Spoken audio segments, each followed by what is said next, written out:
The ultraviolet index forecast for March 7th is 1 or low. There we go.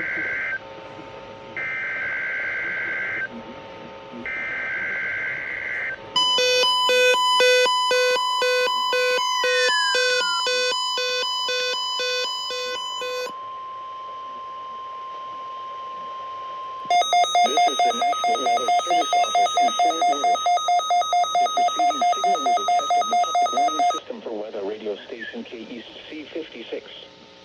During potentially dangerous weather situations, specially built receivers can be automatically activated by the signal to warn of the impending hazard. Tests of the signal and receiver's performance are normally conducted by the National Weather Service each Wednesday between 10 a.m. and noon and between 6 and 8 p.m. If there is a threat of severe weather, the test will be postponed to the next available good weather day. Reception of this broadcast, and especially the warning alarm tone, will vary at any given location.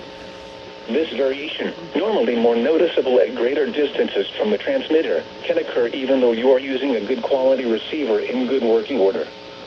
The warning alarm tone will be activated for hazardous watches and warnings for the following counties: Collin, Dallas, Denton, Ellis, Hill, Hood, Hunt, Kaufman, Parker, Rockwall, and Tarrant.